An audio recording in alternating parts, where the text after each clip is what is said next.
सुशान्तिर्भवतु सर्वारिष्टशान्तिर्भवतु श्रीमन्महागणाधिपतये नमः। लोकाभिरामं रणरङ्गधीरं राजीवनेत्रं रघुवंशनाथं कारुण्यरूपं करुणाकरन्तं श्रीरामचन्द्रं शरणं प्रपद्ये। योऽन्तः प्रविश्य मम वाच्यमिमां प्रसुप्तं सञ्जीवयत् किल साक्षिधराश्वधाम्ना अन्याश्च हस्तचरणौ शरणं त्वगादे। प्राणान्नमो भगवते पुरुषाय तुभ्यं पुनः पीडमनवरवपुः कर्णयो कर्णिकारं विप्रतुवाशहतनिकटिसंवयजयन्तीं रङ्गां देवो रधरतिहया पूरयन् गोपवृन्दे वृन्दारण्यं कीर्तिः। ओम भूर्वाशः सीताराम चरणकमलेभ्यो नमः। ध्यानं ध्यानापेक्षं पुष्पाणि समर्पयामि।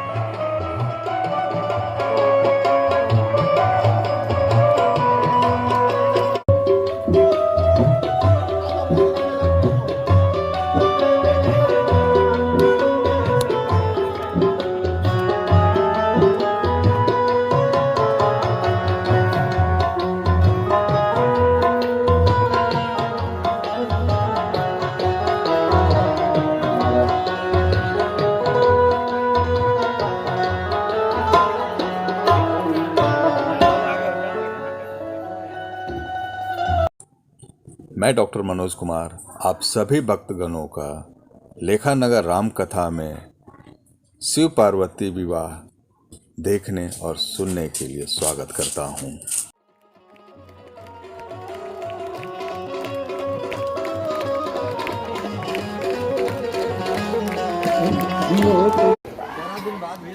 प्रेम का जो आंसू होता है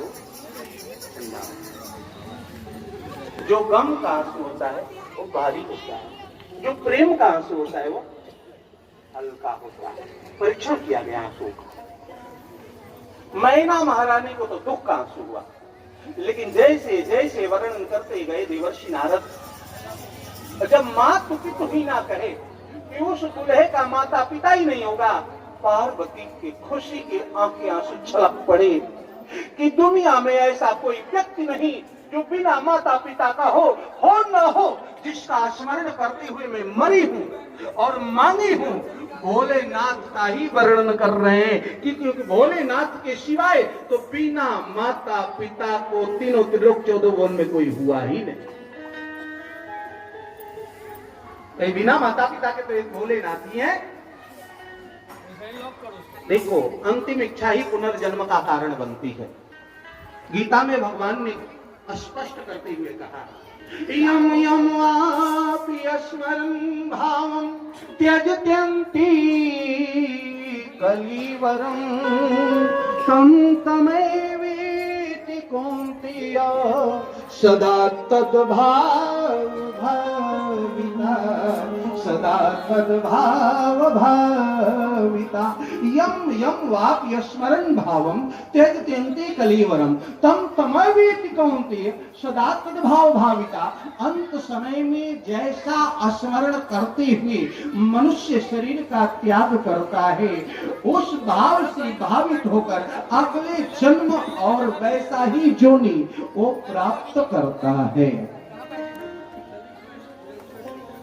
तो सती मरत हर्षन बर मांगा, जन्म जन्म शिव पद अनुरागा। यही कारण और कोई कारण नहीं। हिमगिरि गृह जाई जन्मी पार्वती।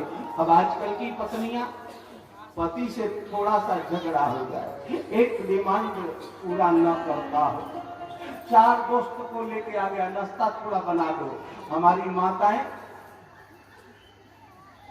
दोस्त को नाश्ता तो करा देती है, विदा करने के बाद दोनों झगड़ते हैं। और थोड़ा सा झगड़ा हो जाए तो हमारी माताएं क्या कहती है, हे भगवान अब अगले जन्म में ऐसा महाराज।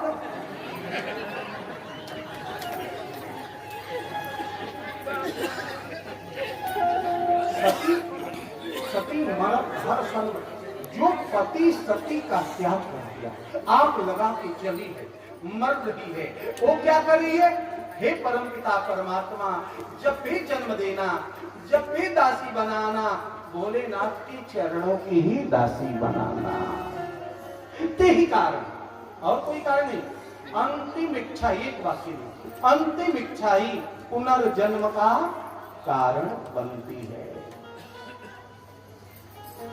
दूल्हे का वर्णन करके देवर्षि नारद चले गए। धीरे धीरे श्रद्धा बड़ी हुई, पार्वती बड़ी हुई। इनको माँ बाप बहुत यहाँ वर्णन है, कहीं कि 10 गुना दक्षिणा ले लो, ऐसी भविष्यवाणी न करो। बोले दक्षिणा से इसका भाग्य नहीं सुधरेगा। कैसे सुधरेगा? कर्म से सुधरेगा।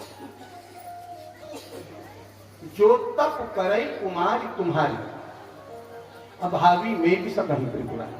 ये दोष जो अवगुण में बताए, यदि ये तपस्या करेगी तो ये 10 अवगुण गुण में रूपांतरित हो जाएंगे, बदल जाएंगे, क्रांति आएगी, रूपांतरण होगा, पूर्ण बदलाव होगा, वो गुण बन जाएंगे।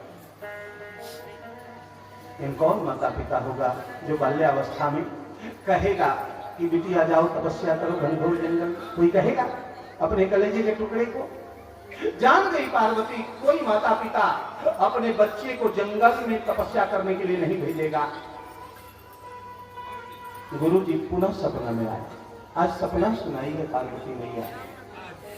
सुनो मां मैं दीख सा सपन सुनाऊं कोई, सुंदर गौर सुमित्र बर अष्ट उपदेशे मोह करहु जाय तपसैल कुमारी। नारद कहा सुसत्य विचारी, नारद कहा सुसत्य विचारी, नारद कहा सुसत्य विचारी। हे मां, हे पिताश्री, आज सपने में एक गौर वर्ण का ब्राह्मण 12 तिलक लगाए साधु वेश में आया था। वो बार बार सपने में कह रहा था, नारद कहा सुसत्य विचारी, करहु जाय तपसैल कुमारी। माता पिता सर झुकाते, मौनम स्वीकार लक्षण। आदेश मिला, पार्वती मैया रंगीन वस्त्र का त्याग की, श्वेत वस्त्र धारण की और भजन करने के लिए चल दी। देखो अब आजकल लोग कहते हैं ना बुढ़ापा में भजन होगा। भजन करने का कोई उम्र नहीं होगा। और अंग्रेजी में एक कहावत है, first impression is the last impression. कहा जाता है जिसकी जैसी शुरुआत होती है अंत भी उसका, जो पलने में संस्कार पड़ जाता है, जो गर्भ में संस्कार पड़ जाता है वो अमिट होता है।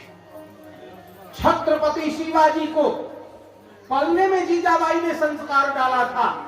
आज छत्रपति शिवाजी नहीं होते तो हम हिंदुओं के माथे पर चंदन और कांधे पर जनेऊ। इसलिए अपने बच्चों को बचपन में ही संस्कार डालो। भजन करने की कोई उम्र सीमा नहीं है। बड़ा बढ़िया पक्ति है, भजन कर मस्त जवानी में बुढ़ापा किसने देखा है।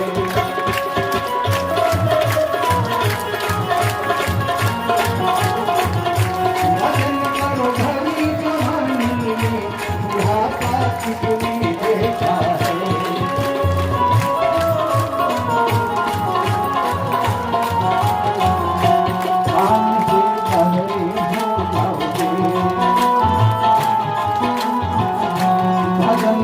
सुनना पाओगे भजन तुम सुनना पाओगे। भजन सुनो मस्त जवानी बुढ़ापा किसने देखा है।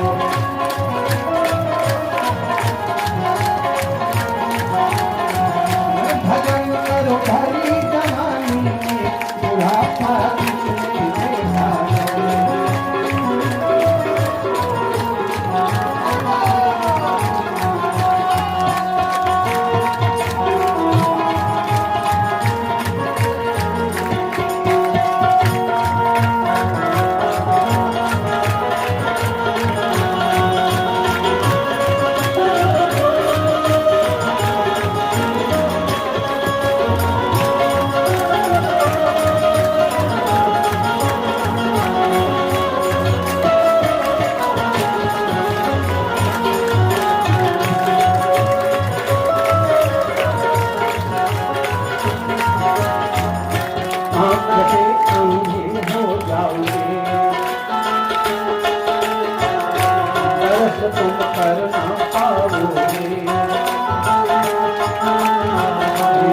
तरस तुम करना पाओगे, तरस करो मस्त जवानी, बुढ़ापा किसने देखा है।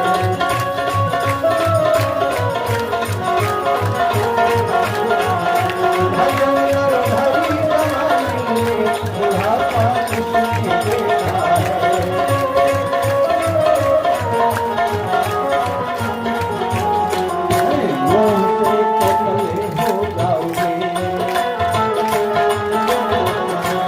फिर तुम उल्टा गाओगे, मुंह से तोतले हो जाओगे, कीर्तन तुम उल्टा गाओगे। घर में जाना और जो दादा दादी बूढ़े हो गए, जिसके मुख से बतीसी गिर गई हो, बतीसी समझते हो ना, जिसके मुख में दांत ना हो और उच्चारण करवाना राम, क्या कहेगा वो, क्या कहेगा, आम। जिसके मुख में बतीसी नहीं होगी, राम का उच्चारण नहीं होगा, और राम कहने पर भी उच्चारण किसका होगा, आम का। क्या राम जी आएंगे, नहीं आएंगे, नहीं करो तो पाई करें। जन्म जन्म मुनि जतन कराई, अंत राम कही आवती।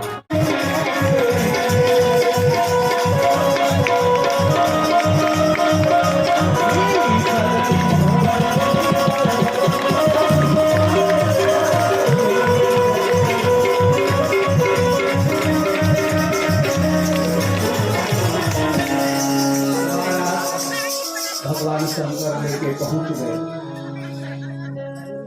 अब यहाँ दरवाजे पे जाना है ना। अब जितने बाराती के सोचे कि यदि आगे भगवान शंकर चले जाएंगे तो दुल्हा को तो दुल्हन मिलती है, समधी को दहेज मिलता है, बाराती को तो भोजन मिलता है। यदि दुल्हा भूल से आगे चला गया तो हम लोग को भोजन पे भी आफत आ जाएगी। सब लोग दाहिने से क्रॉस होके जाने लगे। सबसे पहले इंद्र निकला एरावत पर। बेशुमार भीड़ है दूल्हे राजा को देखने के लिए। लोगों ने कहा वाह, देवताओं के राजा इंद्र हैं, कितना सुंदर दुल्हा है। इंद्र के कान में बात पड़ी। भगवान इंद्र ने कहा मैं दुल्हा नहीं, मैं बाराती हूँ, दुल्हा अभी पीछे है। अब प्रवेश हुआ है कुबेर जी महाराज का। अब कुबेर का क्या कहना, पुष्पक विमान, सबसे लेटेस्ट मॉडल वाली गाड़ी, जो कंपनी ने एक ही लॉन्च कराई, उसके बाद कंपनी बंद हो गई।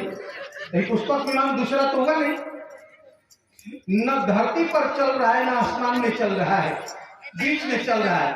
और कुबेर जी महाराज खजाने का मालिक, उनका ऐश्वर्य का क्या कहना है। लोगों ने कहा हिमाचल राजा बड़ी मेहनत से न दुल्हा खोजे थे, कितना धनी है और कितना सुंदर है, बहुत दुल्हा सुंदर है। कुबेर ने कहा दुल्हा मैं नहीं हूँ, दुल्हा अभी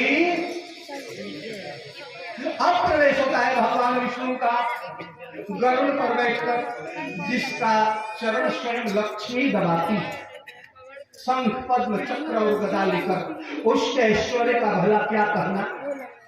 लोगों ने कहा हो न हो, दुल्हा यही है, सबसे सुंदर है, महंगे महंगे स्फटिकों की माला, हीरा जड़ित है मुकुट में, हो न हो यही दुल्हा है। भगवान विष्णु ने कहा दुल्हा मैं नहीं हूँ, दुल्हा।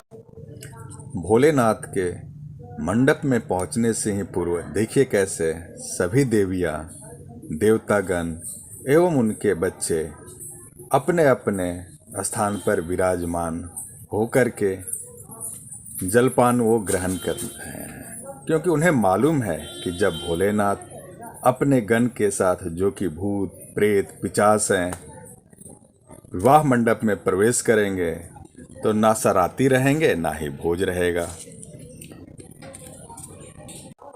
भोलेनाथ जैसे ही मंडप में पहुंचे, मैना रानी उनका अघोरी रूप देख के मूर्छित हो गईं।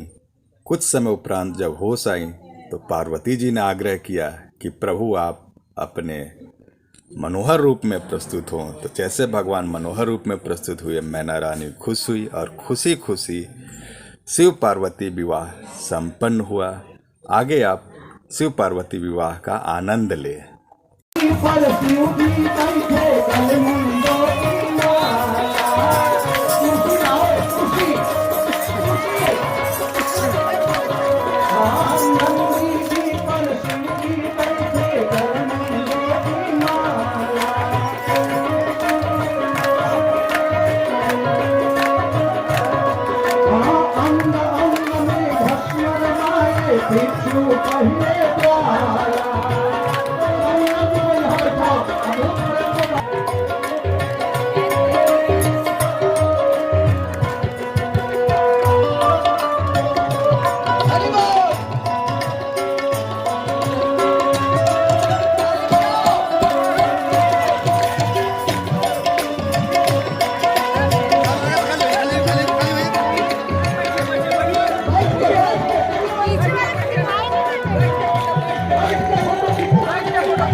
फोन आया इसका। मंच खाली कर दें और लोग हम कुछ नहीं शायद किए, लप रहा है। देखे, बंद हो गया।